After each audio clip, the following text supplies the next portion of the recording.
Кыргыз Республикасынын Министрлер Кабинетинин айыл аймактарын өнүктүрүү чечиминин негизинде Дүйнөлүк банктын каржылык колдоосунун натыйжасында азыркы учурда Арис уюму экономика министрлигинин алдында жергиликтүү коомдоштуктардын жеке демилгелерин колдоо боюнча ири долбоорду ишке ашырып жатышат. Мына ушул долбоордун уникалдуулугу, анын айыл аймактарына тийгизе турган таасири туурасында аталган долбоордун координатору Майрамбек Байелиев мырза менен маектешмекчибиз. Майрамбек мырза, студиябызга куш келипсиз. Саламатсыздар. Иштелип чыккан аталган долбоордун уникалдуулугу, өзгөчөлүгү, анын айыл аймактарына тийгизе турган экономикалык натыйжасы эмнеде?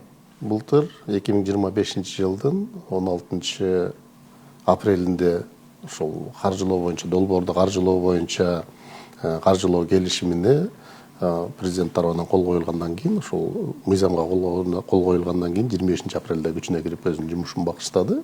Долбоордун негизги максаты бул климаттын өзгөрүшүнө туруктуу социалдык, экономикалык объектилерге, инфраструктурага жеткиликтүүлүктү арттыруу, экономикалык мүмкүнчүлүктөрдү кеңейтүү, жаштарга, аялдарга, же болбосо ошол коомчулуктун аярлуу тобуна кошумча кирешелерди алып келүүгө мындай көмөктөшүү болуп саналат да.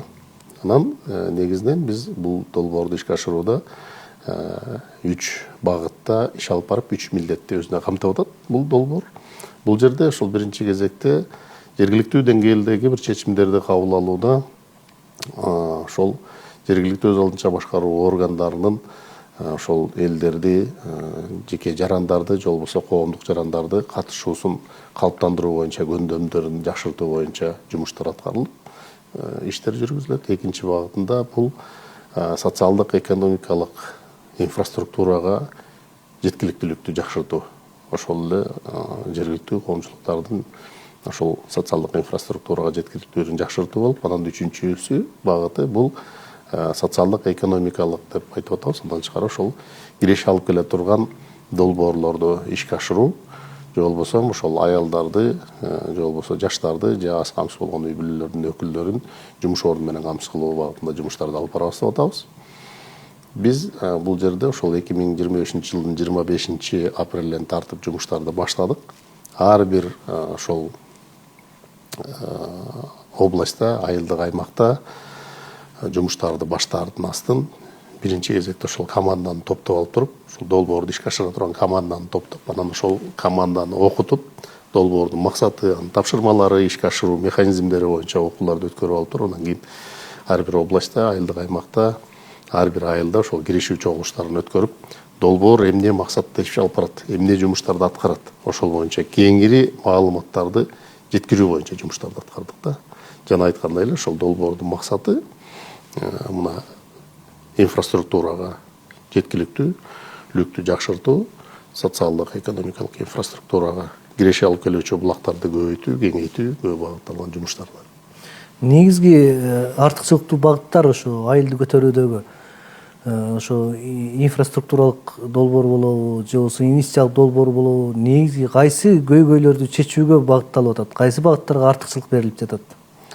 Бул долбоордун өзүнүн аты айтып тургандай эле, ошол коомчулуктардын демилгеси боюнча өнүгүү долбоор деп аты айтып тургандай эле, биз эң биринчи кезекте ошол коомчулуктар менен биргеликте иш алып барып, коомчулуктар менен чогуу талкууларды өткөрүп, ошол жергиликтүү тургундар менен талкууларды өткөрүп туруп, анан эң биринчи кезекте ошол жергиликтүү коомчулуктун көйгөйү, кайсы көйгөй бар?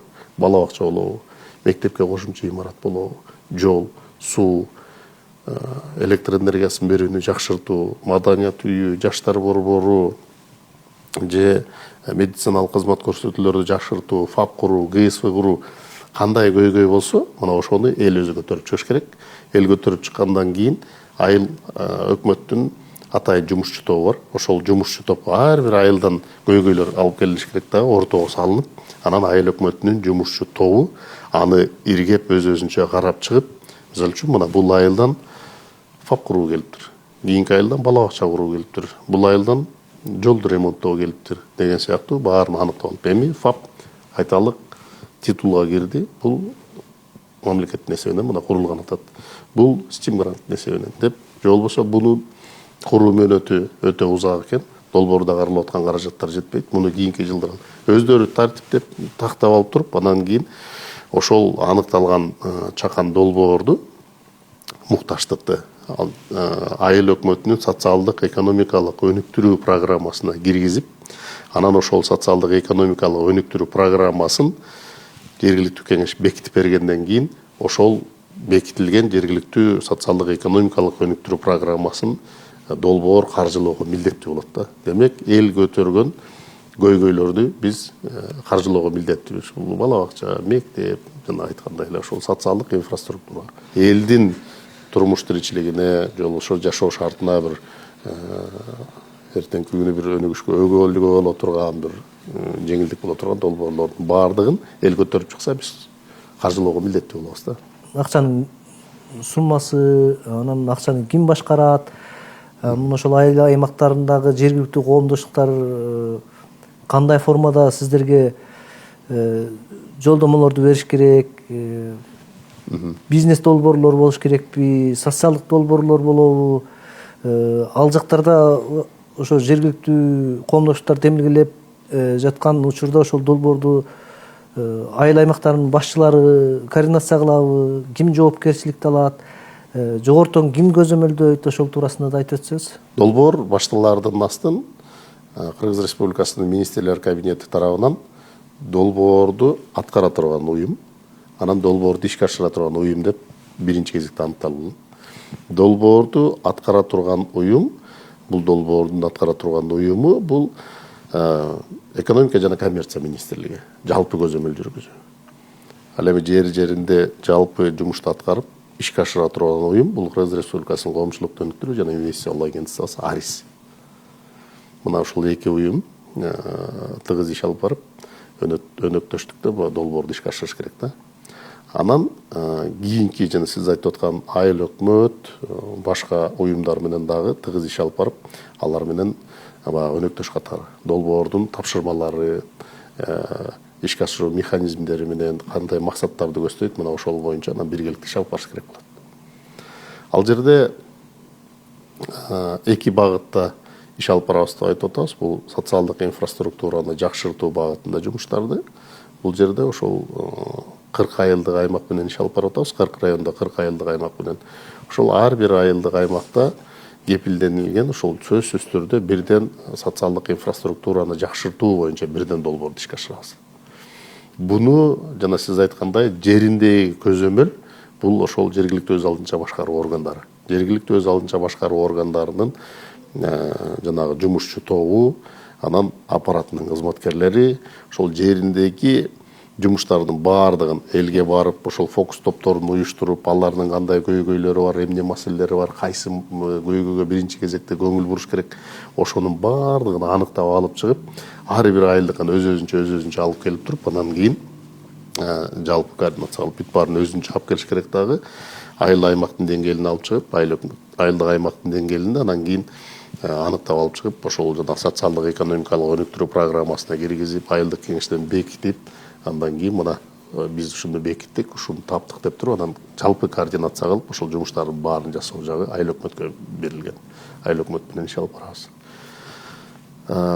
Жалпы долбоордун бюджети жөнүндө да сурадыңыз. Долбоордун жалпы наркы 27 миллион АКШ доллары. Анын ичинен 25 миллион доллары бул эл аралык өнүктүрүү ассоциациясы же болбосо дүйнөлүк банк тарабынан каржыланып атат. Бул каражат биздин мамлекетке кредит катары келип атат, бирок пайыздык өлчөмү 0% менен. 0% менен келип атат. 25 миллион долларды берди. 25 миллион долларды кайра 50 жылдын ичинде алыш, кайра биз кайтарып беришибиз керек. 10 жылдык жеңилдетилген мөөнөт бар. 10 жылдан кийин калган 40 жылдын ичинде баягы бөлүп төлөп беришибиз керек да. 25 миллионду берди, 25 миллион доллар кайра биз кайтарып беришибиз керек 0% менен. Ал эми 2 миллион доллары бул кайтарымсыз акча каражаттары, гранттык каражаттар. Бул гранттык каражаттар болсо, ошол эрте жашта өнүктүрүү көп тараптуу максаттуу фондунун, трасттык фонддун акчасы. Бул акча каражаттар, гранттык каражаттар жалпы 27 миллион доллар. көптөн бери айтылып келатпайбы, өлкөнүн ичинде ички миграция да аябагандай күчтүү, айылдардагы жашоо шарттын айынан көпчүлүк айрыкча жаштар шаарларга агылган көрүнүш мүнөздүү да. Мына ушундай жагдайда айыл аймактарын көтөрүү, айыл аймактарындагы инфраструктураны оңдоо, айылды деги эле өнүктүрүүнүн бир конкреттүү чараларын колго алууга багытталат турбайбы бул долбоор? Анын социалдык анан экономикалык эффектисин, жыйынтыктарды көзөмөлдөй турган ушул долбоордун өзүндө көзөмөлдөө функциялар, көзөмөлдөө механизмдери да кошо камтылганбы? Эми эң биринчи кезекте бул эң жакшы көзөмөлчү бул эл да. Элдер өздөрү аныктап, өздөрү ошол ишке ашырууна аралашып, анан ал канчалык деңгээлде туруктуу иштеп атат, иш алып барылып атат, иш алып барбай атат. Биринчи кезекте ошол элди ошол чечим кабыл катыштырып, анан чечим кабыл алынган чечимдердин аткарылышына көзөмөл жүргүзүүгө, андан тышкары ошол кандай иштеп атат, мына ошол боюнча дагы жумуштарды жүргүзүү боюнча кеп кеңештерди берип, мындай чогуу жүрөбүз да. Бул биринчиси. Экинчиси, бул долбоорду аткаруучу уюм экономика жана коммерция министрлиги деп атпайбызбы? Экономика коммерция министрлиги дагы ушул долбоордун аткарган жумуштары, натыйжалары боюнча дагы көзөмөл жүргүзүп турат да. Мисалы үчүн долбоор 2029 жылдын 31-июлунда аякташ керек. Долбоор аяктаганда эми долбоордун каражаты жок. Долбоор андан кийин ошол долбоордун алкагында аткарылып аткан жумуштар эмне болуп атат, аткарылып атабы, жасалбай калдыбы, токтоп калдыбы, же бир жакшы бир өнүгүп бир жаңы деңгээлге чыгып атабы, ал боюнча маалыматтарды жайылтуу боюнча жумуштарды алып барылбайт. Себеби дегенде аны каржылай турган кызмат алып, баягы ошону аткара турган кызматкерлер да жок. Кызматкерлерди каржылаганга, же болбосо ушул жумуштарды жасаганга каржысы жок. Каржы мисалы үчүн 25-жылдан 29-жылга чейин каралды. Ал эми аткаруучу уюм экономика жана коммерция министрлиги 232 министрлер кабинетинин токтомуна ылайык алар 3 жылда, 5 жылда ошону баягы карап көзөмөлдөп туруш керек. Анан кандай жумуш болуп атат, эмне болуп атат, жакшыртуу боюнча, же болбосо кандайдыр бир кемчиликтер колдоо керек болуп атса, ошол жактан мындай колдоолорду көрсөтүп туруу, башка жумуштардын баардыгы жергиликтүү коомчулуктан тышкары, жергиликтүү өз алдынча башкаруу органдарынан тышкары ошол экономика жана коммерция министрлигине жүктөлгөн. Негизи эле биз ошол жеринде бир жумуштарды аткараардын астында, мисалы үчүн бир бала бакча курабыз дейбизби, же болбосо бир ошол эл көтөрүп чыккан маданият үйү болобу, же болбосо бир ГСПны капиталдык ремонттон, же болбосо реконструкциядан өткөрөбүз дей турган болсок, биз айыл өкмөтү менен биргеликте иш алып барып, бул кимдин балансында турат, кандай иштейт, мына ошол боюнча жумуштарды аткарабыз. Алалык бала бакча же мектеп кимдин балансында турат, биз куруп бергенден кийин, же болбосо капиталдык ремонттон өткөргөндөн кийин ал өзүнүн профилин 15 жылга чейин өзгөртпөсүн деген долбоордун шарттары бар. Андан тышкары ошол жергиликтүү өз алдынча башкаруу органдары аны баягы техникалык төйлөө, эксплуатация жумуштарын баардыгын өзүнүн жергиликтүү бюджеттин эсебинен кармап каржылап турат деген дагы жерлер бар да. Анан негизи эле бул азыр мамлекеттин дагы саясаты ушундай болуп атат да, өкмөттүн саясаты, биздин министрлер кабинетинин саясаты ушундай болуп атат да. Жергиликтүү жумуш, жергиликтүү калкты жумуш орду менен камсыз кылуу. Биз өзүбүз окуп, угуп, көрүп, билип атабыз. Мисалы үчүн 300 миң мигрант кайра кайтып келди. Анын баарына жумуш ордун камсыз кылып бериш керек, жумуш орду менен камсыз кылыш керек, үй бүлөнү багыш керек. Кайтып келгени кандай сонун жакшы нерселерди. Ал жакка барган балдар, мисалы үчүн, ал жакта бир тажрыйбалар менен келип атат. Тажрыйбалар менен келип, бул жерден бир кандайдыр бир жумуштар жасайын, жумуштарды кылайын деп атат да. Мына ошол нерселерди колдоо, анан жумуш орду менен камсыз кылып туруп, анан жеринде жасоо болуп атат да. Менимче бул долбоорлорду биз жеринде ошол эл менен макулдашып, эл менен аныктап, кайсыл багытта иш алып баралы, эмне деген жумуштарды дагы жасап атканыбыз ошол жер элдин дагы өзүнүн мукташтыктарын, анан мүмкүнчүлүктөрүнүн ортосунда жасалып аткандыгы, бул элге жакын болуп аткан деп айтсам дагы болот да. Анан ошол эле экономика жана коммерция министрлигинин сунушу менен биз азыр жанагы бир айыл бир продукт концепциясын менен иш алып барып атабыз да. Азыр ошол бир айыл бир продукт плюс бир коомдук уюм менен биз контрактка чыктык. Министрликтин баягы сунушу боюнча ошол концепция менен иш алып барып атабыз. Алар айылдык аймактын деңгээлинде, айылдын деңгээлинде, ошол райондук деңгээлде алар ошол рынок иликтөө жүргүзүштү. Жергиликтүү кандай сырьёлор бар, эмне өндүрүлүп атат, эмнени кайра иштетсек болот, эмнени сатсак болот, элге эл эмнени талап кылып атат. Ошонун баарын аныктап чыгышта дагы биздин максаттуу айылдык аймактарда 40 айылдык аймакта бир 3төн багытты аныктап чыгышты да. Ошол 3 багыт боюнча, мисалы үчүн силер ошол кайра иштетүү же болбосо жумуш орундарын мындай камсыз кылуучу ишканаларды ача турган болсоңор, эртең туруктуу иш алып барат деп баягы сунуштарын беришти. Аны биз азыр элге салып, эл менен талкуулап атабыз. Талкуулап, анан эл өзү көтөрүп чыгыш керек да. Ооба, мына бизде ушул багыт чыны менен эртең мындай туруктуу иш алып кеткенге бизде сырьёбуз бар, сатканга мүмкүнчүлүк бар, экспортко чыгарганга мүмкүнчүлүк бар дегенде ошонун баарын тактап алып туруп, анан кийин ошол баягы осоп менен өнөктөшүбүз менен иш алып барып, анан кийин ошол экономикалык объектилерди мына нөлдөн баштап туруп, эртең жумуш процессине койгонго чейинки бүт баарын жасап туруп, анан айыл өкмөттүн балансын өткөрүп берип, айыл өкмөт болсо бизнес өнөктөштү, жеке бизнес өнөктөштү өзүнүн командасы менен жумушчулар менен алып келип ошол жерге жумушка киргизип туруп, ошол жергиликтүү элдин продукциясын алып, кайра иштетип, сатып, киреше табып, андан ижара акыны айыл өкмөткө төлөп, ошол эле өзүнүн кызматкерлерине айлык акы берип, налогторду төлөп, мисалы үчүн ушундай дагы мындай кайтарым жагына ушундай жумуштар аткарылат деп белгиленген. Мына ушул боюнча жумуштарды аткарып атабыз. Кайсыл айыл аймакка инфраструктуралык, кайсыл айыл аймакка инвестициялык долбоорлор болушун сиздер аныктайсыздарбы? Анан кандай принциптер менен аныкталат? Анан ошол бөлүнгөн акчанын баягы үстөк пайызсыз болсо дагы кийин барып кайтарымдуулугу аныкталыш керек да, ошол жактарын карадыңыздарбы? Бул жерде биз ошол долбоор башталганда, долбоор башталарынын астында ушул 40 айылдык аймакты тандап алып, 40 айылдык аймак менен иш алып барып атабыз.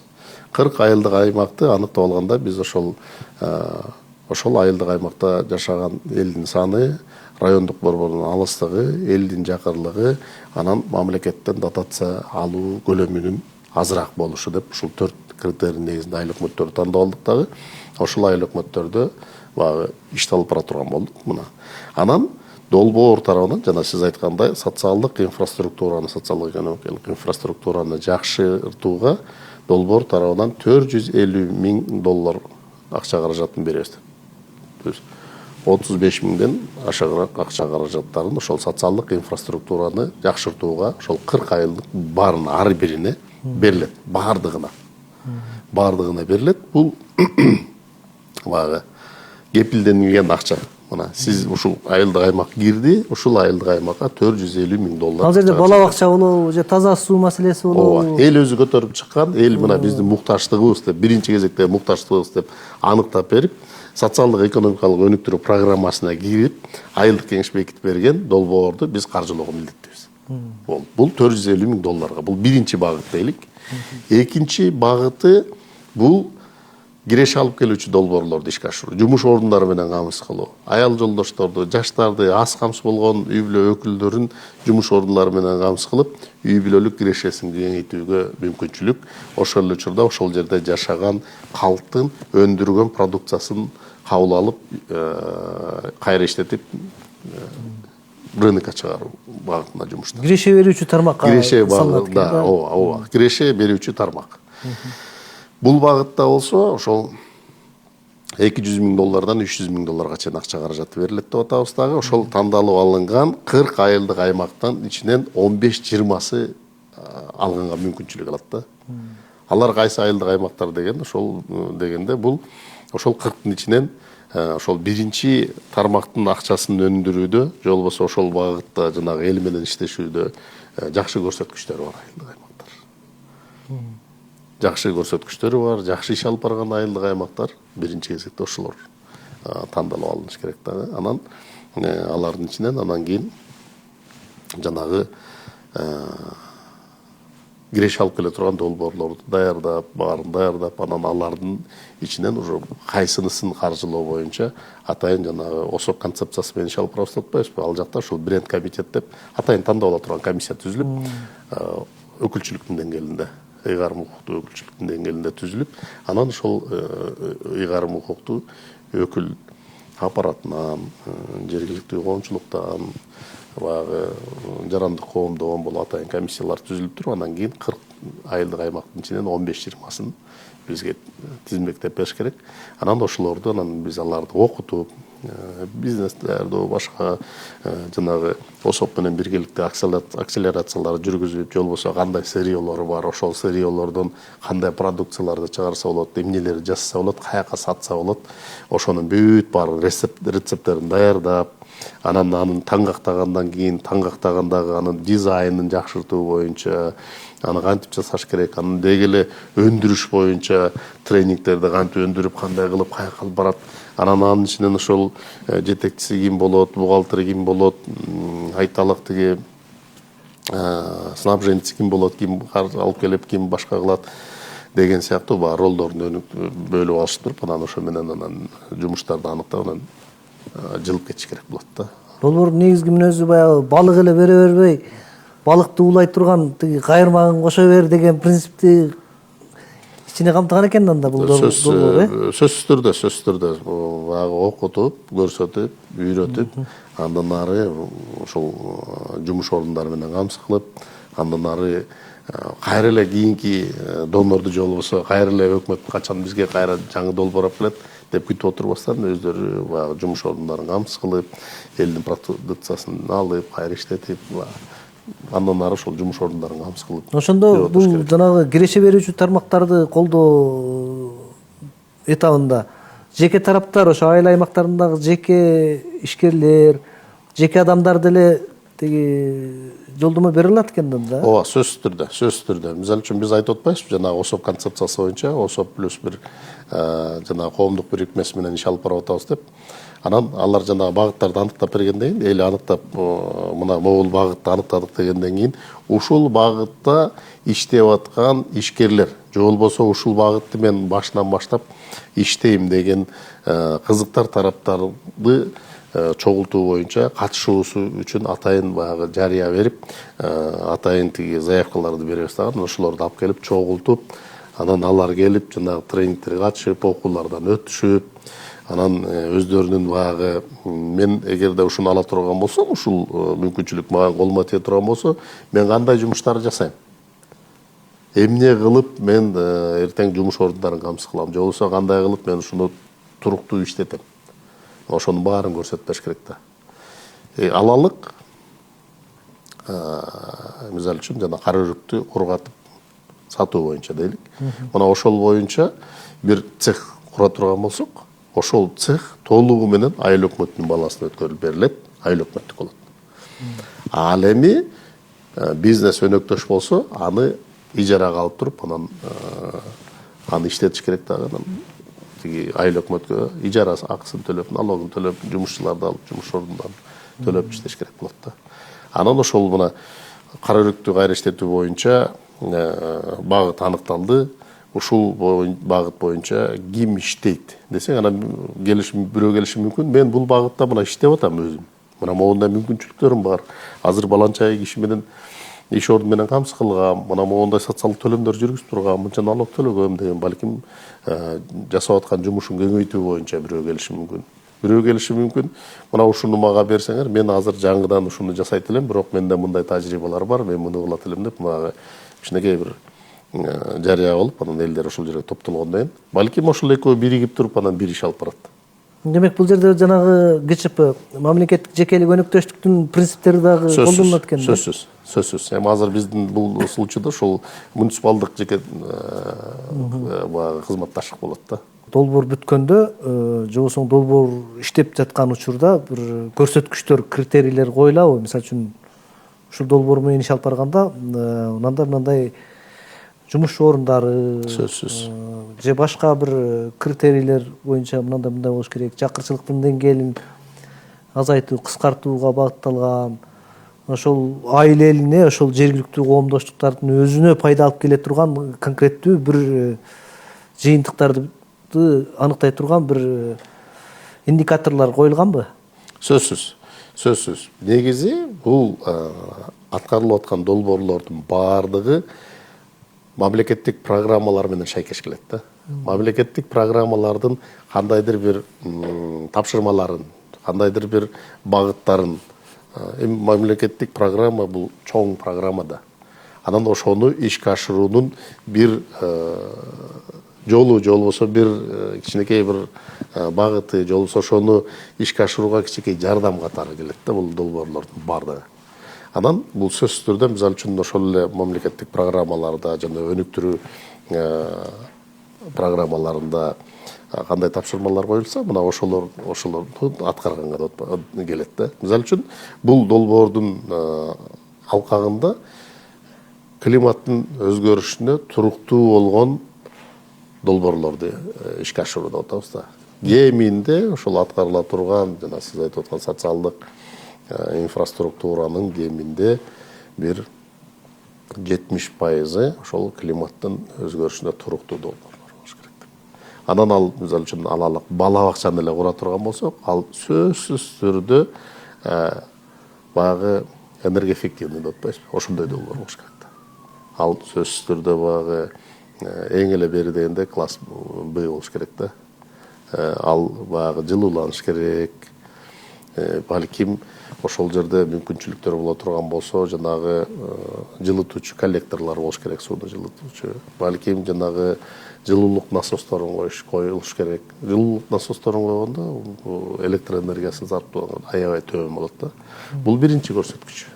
Экинчи көрсөткүчү мисалы үчүн социалдык инфраструктурада кеминде 150 киши жумуш орду менен камсыз болуш керек деп атабыз.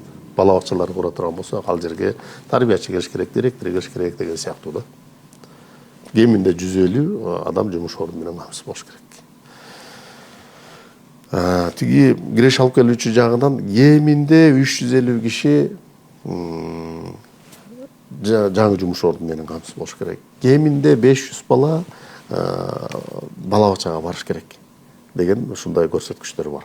Ошо долбоордун пайдасы аныктоочу индикаторлор деңиз, э? Ооба. Бул мен азыр эми эсимде болгон, анан конкреттүү такт сандар менен айтып аткандарым да. Мындан тышкары багы сөзсүз түрдө ошол айылдык аймактар менен иштейбиз да, 40 айылдык аймактар менен. Ошол 40 айылдык аймактардын кеминде 50% ошол багы өзүнүн социалдык экономикалык өнүктүрүү программаларын иштеп чыккандан кийин долбоор каржылагандан тышкары дагы башка дагы көйгөйлөрү калып атат да.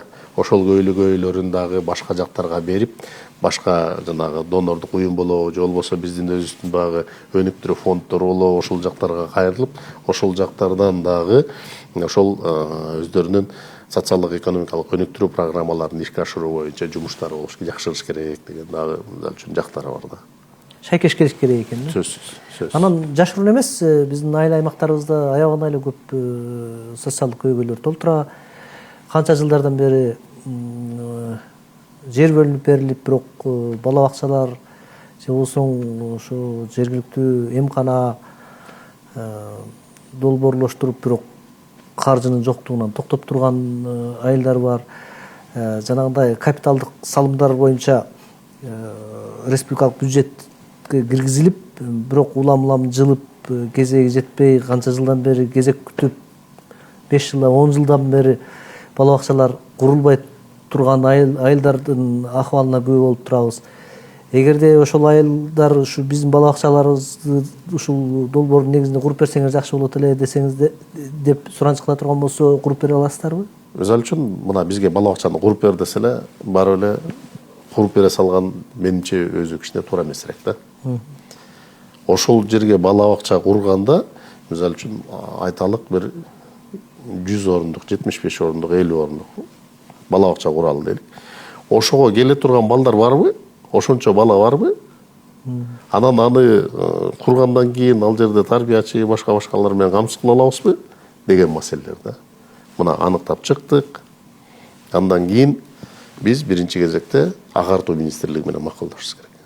Биз могул жерге ошолордун бир макулдугун алып макулдашып коюш керек. Мына биз ушул жерге бала бакча курган атабыз.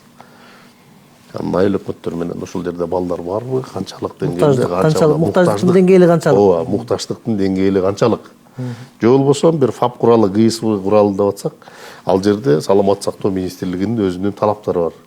Мынча калк болуш керек, же болбосо эки ГСВнын ортосу мынча аралык болуш керек, ал жерде мынча киши көзөмөлдөнүп тургудай болуш керек дегендей.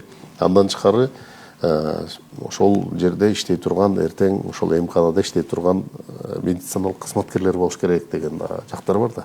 Мына ошол нерселердин баарын бул жагынан биз саламат сактоо министрлиги менен макулдашып, мына могул жерге ушундай көйгөйдү көтөрүп чыгышты.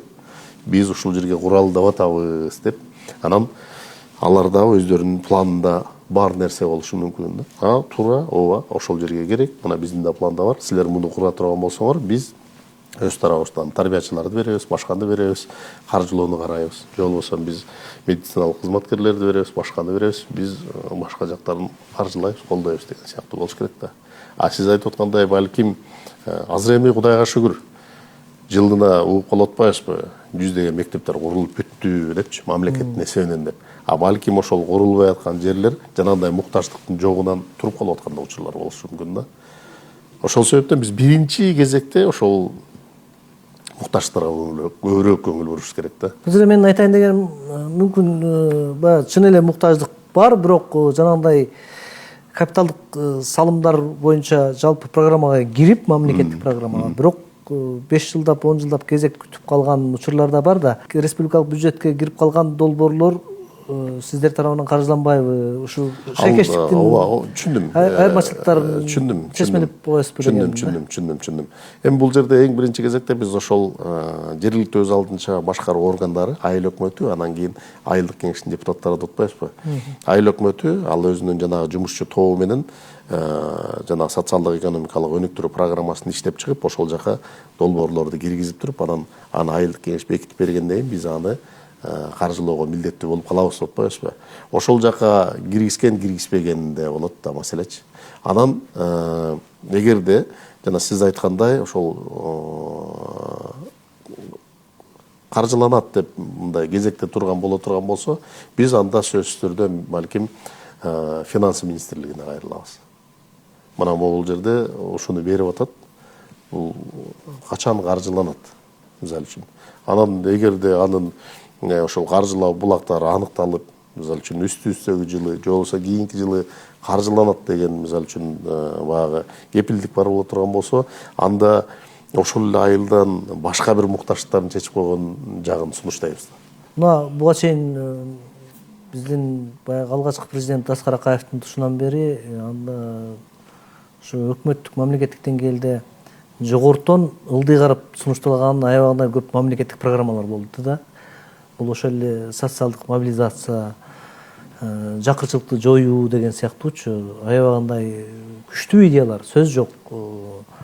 Бирок эмнегедир ошол борбордо иштелип чыккан ошол олуттуу аябагандай дөңгөрөгөн программалар ошол айыл жерине чейин жетип, анын бир эффекти болгон жок да, натыйжасы болгон жок. Ошол мурда кетирилген кемчиликтерди кайра кайталабаш үчүн кандай принципте болгон күндө дагы ошонун акыркы жыйынтыгын эл өзү жон тери менен сезе тургандай бир индикаторлор коюлабы, ошондой механизмдерди карап көрдүңүздөрбү, жаңы бир ырчактар? Кыргыз Республикасынын коомчулукту өнүктүрүү жана инвестициялоо агенттиги 2003 жылдан бери иштеп келатат да. 2003 жылдан ошол биринчи долбоору бул айылды инвестициялоо долбоору да. Ошол айылды инвестициялоо долбоорунун мисалы үчүн талаптары, же болбосо шарттары мен бир долбоорду эле аныктап чыкса, ушул долбоордун 75%-ын долбоор каржылап берет. Калган 25%-ын эл каржылаш керек. Анын 21,25%-ын жумуш күчү менен, калган 3,75%-ын акчалай түрүндө каржылаш керек деп. ошол учурда каржынын көлөмү да кичинекей болчу да. Анан ал bir капиталдык ремонттон өткөрүүгө же болбосо bir кичинекей жумуштарды жасоого, анан эл жыйналып келип өзү жасап, анан сапаты да кичине балким биз каалагандай деңгээлде болбосо керек эле. Ал кезекте мисалы үчүн ошондой күчтүү программалар, жанагындай сиз айткандай күчтүү программалар келип туруп, анан ошол жерине келип токтолуп калып атса, ошол берилип аткан каражаттын көлөмү дагы, анан талаптар дагы ошондой болгон да. Ошол себептен деп ойлойм да, бул менин оюмча. Азыр болсо мына бул долбоордун талаптары боюнча эч кандай долбоор тарабы сөзсүз долбоордон тышкары, мисалы үчүн айыл өкмөтүнүн же болбосо элдин сөзсүз түрдө баланча пайыз салымы болуш керек деген жери жок да. 100% долбоор өзү каржылайт деп атабыз. Бул дагы биздин ошол мамлекеттин саясаты. Ал мына куруучуга бер, сапаттуу куруп берсин, көп жыл элге кызмат кылсын. Ал эми ошол эле айыл өкмөтүнүн мүмкүнчүлүгү болсо, башка колдоо көрсөтө турган адамдар болсо, алар келип жардам бере берсин, ага мындай тоскоолдук жок да. Бул ошол күндөгү менен бүгүнкү күндүн кичине айырмасы. Ал кезекте мисалы үчүн бир айылдык аймакка айталык bir milyon сом берилип аткан болсо, азыр $1 миллион чейин болуп атат да. Азыр мына $450,000 бул социалдык инфраструктураны жакшыртууга $450,000 чейин берилип атса, киреш алып келүүчү долбоорго бир айыл өкмөт дагы 300,000 алса, ошондо $750,000 чейин алып атат да. $750,000 бул бир айыл өкмөттө бир жакшы жумуш жасап койсо болот. Бир жакшы социалдык инфраструктура, анан бир жакшы киреш алып келүүчү долбоорду ишке ашырып койсо болот деген бул оюмда. Анан жанагы ушул эле эл өзү жон тери менен сезип, ошо көргүдөй деп атпайсызбы? Бул жерде дагы ошол долбоордун жана сиз айткандай индикаторлорунун бири. Ушул мисалы үчүн социалдык мобилизацияны жүргүздү. Эл өзү бала бакча деп аныктады. Бала бакча курулду. Бала бакча курулгандан кийин анан ошол аныктоо процесси бүткөндөн кийин социалдык отчеттуулук деген дагы бир кошумча инструмент бар долбоордун алкагында. Анан ал жерде эл менен баарлашуу жүргүзүп, ушул тандоо туура болдубу? Сиз ушу бала бакчаны тандадыңыз беле деп, анан ошол көпчүлүктүн тандоосу болдубу? Же бир кичинекей топтун каалоосу болуп калган жокпу деген маселелер дагы каралат да. Анан ошонун жыйынтыгы кайра элге жайылтылат да. Ошол социалдык отчеттуулук боюнча дагы жумуштар жүргүзүлүп, бул сөзсүз түрдө баягы индикатор катары көрсөтүлгөн. Аял жолдоштордун ошол чечимге катышуудагы ролу канчалык болду? Алардын баягы мукташтыктары көз жасында калып калган жокпу деген мааниде, табисте мына ушундай критерийлер дагы коюлуп, анан эми чынында эле да, эгерде мен ошол коомчулукта жашап, өзүм мына ушул бала бакча курулсун деп жан үрөп, чогулуштарга барып, катышып, анан чыны менен ошол утуп, ошол курулса, мен демек бул баягы канаттанып калам да. Мына болду деп. Ал эми башка бирөөлөр, башка аткарылбай калгандар болсо, анда алар айтат, меники өтпөй калды. Бирок көпчүлүктүн каалоосун, көпчүлүктүн баягы муктаждыгын чече тургандай долбоор болуш керек да. Мисалы үчүн биз ошол эле долбоордун баягы дизайнын жасап аткан учурда эми экономика жана коммерция министрлиги баягы аткаруучу уюм болгондон кийин биз тыгыз иш алып барып аттык да. Ошондо мисалы үчүн министрлик тарабынан бизге мындай сунуштар болуп атты да. Долбоорду карап атканда бир эле айылдын муктаждыгы менен чектелген долбоор болбосун. Бул балким айылдык аймактын деңгээлиндеги мукташтыктарды камтыгандай чоң долбоор болсун. Балким бул райондун деңгээлиндеги мукташтыктарды камтыгандай долбоор болсун деген сунуштарын беришти. Балким бул МТС болот. Балким бул көлдө азыр кээ бир айыл өкмөттөр айтып атат, ошол айыл өкмөттүн балансында турган санаторийлер бар. Ошону капиталдык ремонттан өткөрүп, кошумча корпустарын курабыз деп. Андай болгон учурда бул район эмес, бул республикалык мааниде бир мукташтыктарды кичине болсо дагы мукташтар чечкенге бир мүмкүнчүлүк берет. Ошол эле учурда бул социалдык болгону менен бул баягы экономикалык киреш алып келүүчү натыйжалары менен долбоорлор болуп калат да. Мына ушундай долбоорлорго дагы көңүл буруп атабыз. Анан биз ошол жергиликтүү өз алдынча башкаруу органдары, айыл өкмөттөрү менен, айылдык кеңеш менен иш алып барганда дагы мына ушул багыттарга басым жасап атабыз. Өз сөзүңүздө атап өттүңүз, республика боюнча 40 айыл аймагынан 40 айыл тандалды депчи. Бул 7 область боюнча. Ооба. Ошол айыл аймактары кайсы критерийлердин негизинде тандалып алынды? Бул ошол 4 критерийдин негизинде тандалып алынды. Бул ошол айылдык аймакта жашаган калктын санына жараша, райондук борбордон алыстыгына жараша, анан ошол жерде жашаган элдин жакырчылык деңгээли, анан ошо айыл өкмөттүн мамлекеттен жана трансферт алып, же болбосо тиги дотацияда канчалык деңгээлде дотацияда турат деген ушул 4 критерийдин негизинде тандалып алынды. Ким канчалык азыраак дотация алса, ал ушул долбоорго киргенге көбүрөөк мүмкүнчүлүгү болду да. Бул жерде эми ошол айталы дегенибиз, багы мүмкүнчүлүгү бар, жылып келатат. Жанагындай жумуш ордун түзгөнгө, башка жумуштарды жасаганга тезирээк багы жардам болсун, эртерээк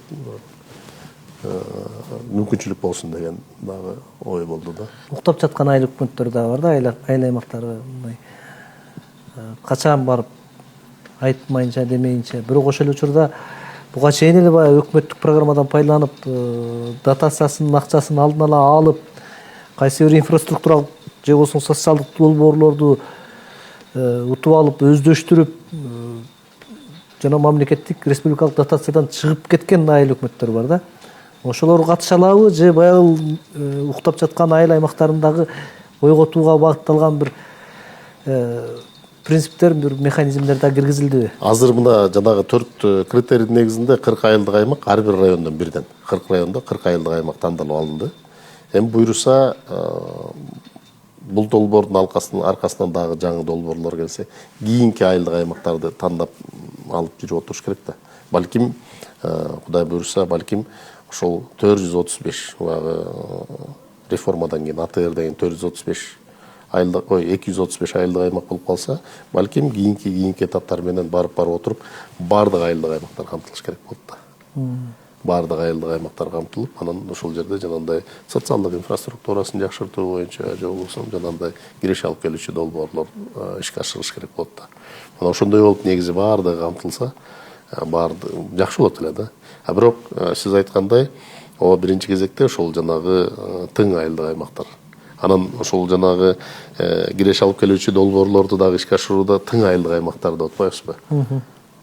Мисалы үчүн анын өзүнүн элдин да кызыкчылыгы жок болсо, айыл өкмөттүн аппаратынын кызматкерлеринин да кызыкчылыгы жок болсо, ал жерге алып барып бергенден кийин ал эртең иштебей турса жөн эле бул. Жыйынтык болбой калса болбойт да. Ошон үчүн бир жыйынтык боло турган жерге, жыйынтык болгондо дагы башкаларга бир үлгү боло тургандай болсо деген маселе да. Мисалы үчүн айылдык аймактарга барганда, же болбосо кээ бир фаптарга, кээ бир жана ГСФларга, же болбосо бир бала бакчаларга, деги эле айылдагы бир мекемелерге барып калсаңыз, бир 5 жыл мурун грант алды элек, ошо менен жасап койду элек, кайра грант болсо кайра жасаш керек эле дегендей отурган адамдар бар да. Кээ бир жерге барсаңыз, ал жердин ошол имараттын, же болбосо ошол мекеменин жетекчиси грант деле алган эмес, башка деле алган эмес. Мисалы үчүн баягы кийимиң эски болсун, бирок таза бүтүн болсун дегендей, ошол эски имаратты жакшынакай кылып, жалтыратып, ичи тышынан бери актап, сырдап, тазалап, баягы кирип келген жерлеринин баардыгына таштан тизип, кумдан төгүп, баягы таза кирип, таза чыккыдай кылып, жылтыратып отурат да. Барып, мындай карап, мындай кылбайсызбы? Жакшы эле, Кудайга шүгүр, мына өсүп толуп атабыз депчи. Эми күтүп отурбайт да. Мына ошол кишилерге берсеңиз, натыйжа эртең ал сөзсүз дагы бир натыйжа кылат, жакшы нерсеге алып барат. Идеялар, демилгелер жогортон ылдый карай эмес, ылдыйдан жогору карай чыкканда жакшы иштейт деген дагы бир күчтүү экономисттердин сөзү бар эмеспи? Анан эми азыр чындыгында баягы президент да айтып атат, биз жакырчылыктын деңгээлин кескин түрдө кыскартышыбыз керек. Бизде мүмкүнчүлүктөр бар, негиздер пайда болуп калды деп атат да. Мына ушул жагдайдан алып караганда, мына өз сөзүңүздө да атап өттүңүз, ушу жакырчылыктын деңгээлин кыскартуу мына ушуга багытталыш керек биздин иш аракеттердин баардыгы депчи.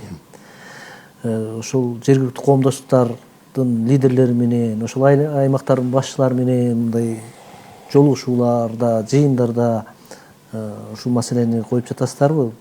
Канткенде биз кыска убакыттын ичинде мына ушул коюлган максаттарга жетишибиз керек. Ушул сыяктуу бир коммуникация, жалпы бир системага салуу иш аракети ушу республикалык деңгээлде жүрүп жатабы? Мына ушул сиздер сунуштап аткан долбоордо дагы ушул коммуникация маселеси киргизилгенби, камтылганбы? Сөзсүз түрдө бул сиз айтып аткан нерселердин баардыгы бул долбоордо камтылган да. Бирок ошол жакырчылыкты кыскартууга бул бир эле долбоор менен жетүү мүмкүн эмес. Негизи эле бул жакырчылыкты кыскартууга бул кандай чоң программа болсо деле аны кыскартып жүрө албайт менимче. Бул ошол жакырчылыкты кыскартууга кандайдыр бир көмөктөшүү бар болот го. Көмөктөшүү болот да. Анан сиз айтып аткан нерсенин баардыгы сөзсүз түрдө бул долбоордо камтылган. Кичинекей да болсо аракетти кылып, чечимдерди кабыл алып жылыбаш керек да. Ошол эле мисалы үчүн биз бир айыл өкмөт менен иштеп аткан болсок, жанагы максаттуу өкмөттү аныктап алып ошол менен иштеп аткан болсок, ошол жерде жасалган жумуштарды башка айылдык аймактарга таратуу боюнча жумуштар жүргүзүлөт. Тажрыйба алмашуу, кандай жумуштар жасалды, иш кагаздарын кандай кылып даярдалды, эмне жумуштар болду, кантип аткарган атабыз, эмне кылган атабыз деген нерселер сөзсүз түрдө башка айылдык аймактарга жайылтылып, бул иштеп аткан айылдык аймактардын ичинде дагы тажрыйба алмашуулар жүргүзүлөт. Андан тышкары биздин ошол ар бир райондук деңгээлде биздин ошол эксперттерибиз, ошол жергиликтүү коомчулуктардын өнүгүүсүн колдоо боюнча эксперттерибиз бар. Анан жана сиз айткандай бизнес тренерлер же болсо коучтар, менторлорубуз бар. Мына ошолор дагы жакындан жардам берип, айыл өкмөттөр менен, жергиликтүү кеңештин депутаттары менен биргеликте, жергиликтүү коомчулук менен, жергиликтүү эл менен биргеликте иш алып барышат. Андан тышкары мисалы үчүн ошол эле дагы бир багытыбыз бар, ошол киреше булактарын колдоо багытыбыз. Бул жерде биз 4000ге жакын, 4000 адамды атайын ошол окуудан өткөрөбүз деп атабыз. Ошол экономика жана коммерция министрлигинин сунушу менен биз бул багытта жумушту социалдык коргоо жана жумуш министрлиги менен иш алып барабыз. Алар менен азыр биз меморандумга биргелешип иш алып баруу боюнча, кызматташуу боюнча меморандумга кол коюштук. Азыр ошол 4000 кишини окутула турган, окуудан өтө турган 4000 кишинин тизмесин биз министрлик менен ошол жанагы камсыз кылуу жана жумуш министрлиги менен аныктайбыз дагы. Долбоор тарабынан жанагы сиз айтып аткан коуч, менторлор, бизнес тренерлер ошолор келип туруп буларды окуулардан өткөрөт. 4000 кишинин 50% сөзсүз түрдө аялдар болуш керек деп, аз камсыз болгон үй бүлөлөрдүн өкүлдөрү болуш керек деп, министрлик менен тизмени камтып алгандан кийин окуулардан өткөрөбүз. Окуулардан өткөндөн кийин анан булар барып туруп анан жанагы соцконтрактыларды алыш керек да. Соцконтрактыларды алып туруп анан өзүнүн үй бүлөсүнүн деңгээлинде баягы өзүнүн кичинекей чакан бизнесин уюштуруп анан жумушун башташ керек да. Экономикалык активдүү калктын катмарын өстүрүүгө багытталган бир шарттарды, өбөлгөлөрдү түзө тургандай механизмдерди да киргизиш керекпи? Ушул долбоордун алкагында мүмкүн бул долбоор ийгиликтүү ишке ашып аяктай турган болсо, бул долбоорду андан ары да кеңейтип, ушул айыл аймактарын чынында эле баягы көтөрө тургандай бир чоң бир республикалык масштабтуу бир программага айлантууга канчалык деңгээлде негиздер бар? Жашоо турмуш талабына ылайык кээ бир нерселерди өзгөртүш керек. Кээ бир нерселер бат эле өзгөрүп кетип атат дагы, кээ бир нерселер көптөн бери мынтип чуалып келип аткан нерселер болуп атат да. Анан ар бир жумушту аткарып атканда менимче кийинкисинде мындай кылабыз, же болбосо мындай этелик, же болбосо тийинкисинде кылалык дебей, ошондой шарт болуп калган учурда ошого ыңгайлашкан жагына өтүш керек го дейм. Ошого ыңгайлашкан. Ошол учур талабына ыңгайлашып, ийкемдүү болуп жумуш алып барыш керек да.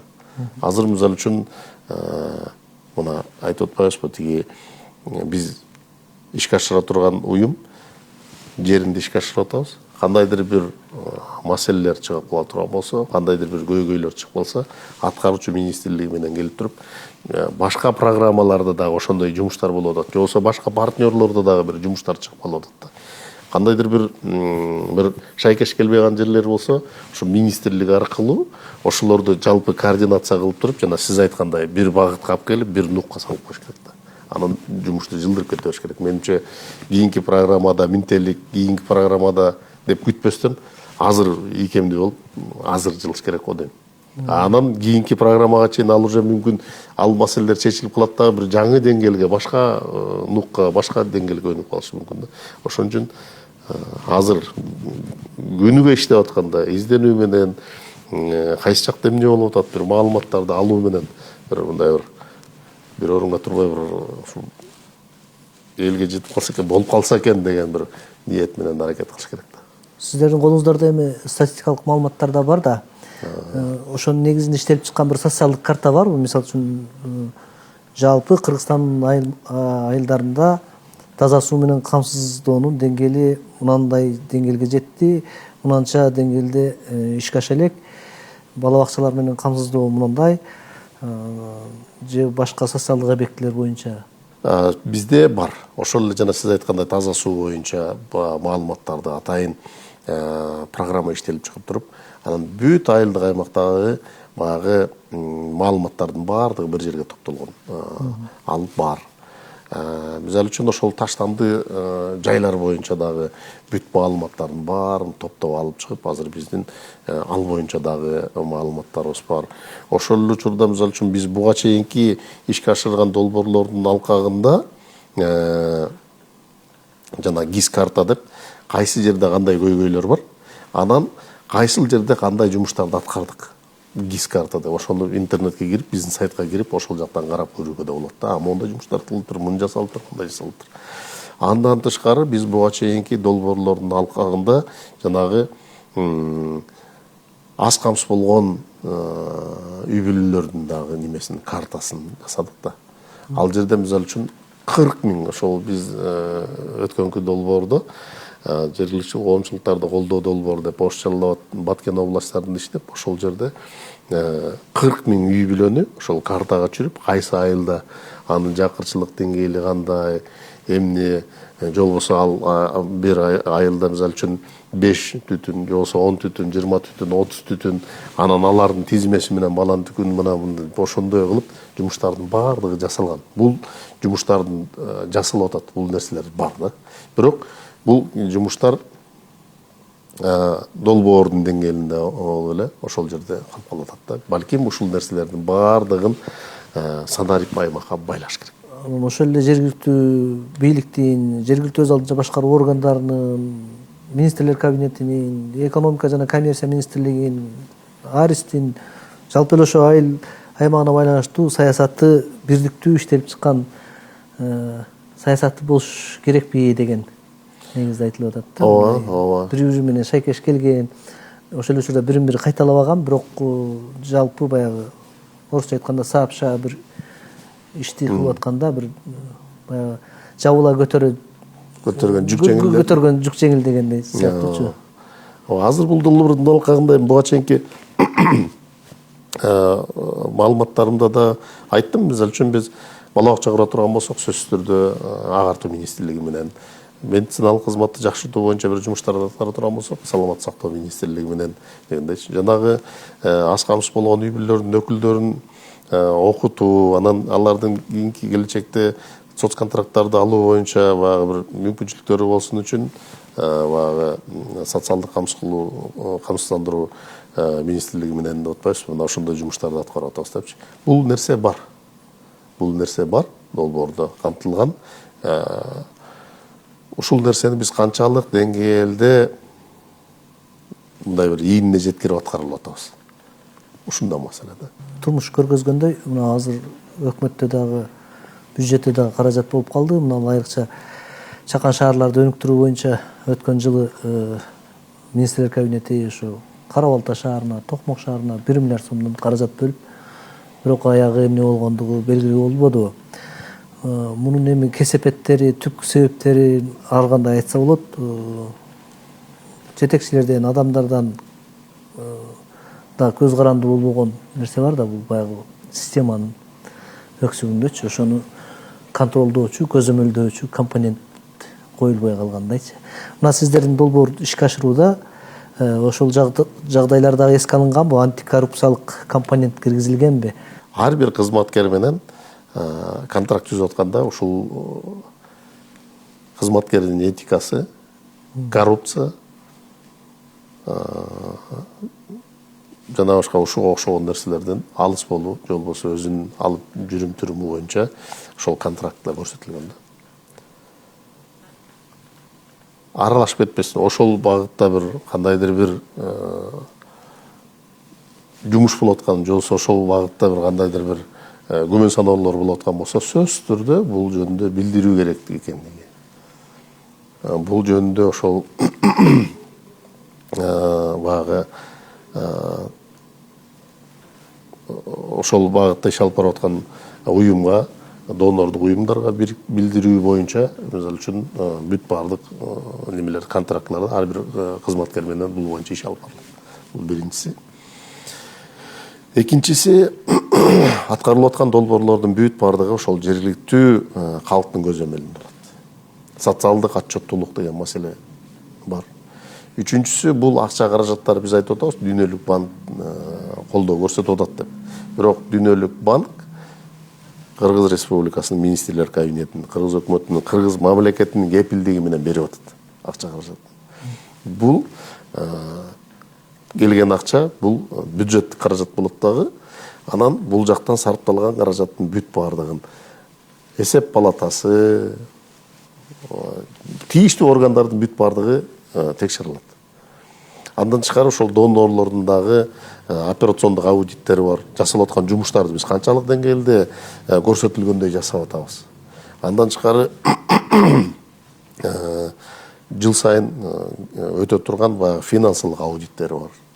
Андан тышкары ошол донорлор долбоордун аткарылышы боюнча көзөмөлдөө, колдоо миссиясы деп 6 ай сайын келип турушат да. Дүйнөлүк банктын өзүнүн мониторинг, Алардын өзүнүн мониторинги бар. Биздин Кыргыз Республикасынын өзүнүн ички мыйзамдарына, талаптарына ылайык өзүнчө бул жактан көзөмөл бар, элден көзөмөл бар, ар тараптуу көзөмөл бар. Кыргыз Республикасынын министрлер кабинетинин чечиминин негизинде айыл аймактарын көтөрүү, жергиликтүү коомдоштуктардын өнүгүү демилгелерин колдоо долбоорунун маани маңызы туурасында маектештик. Аталган долбоордун координатору Майрамбек Баялиев мырза келип маек куруп берди.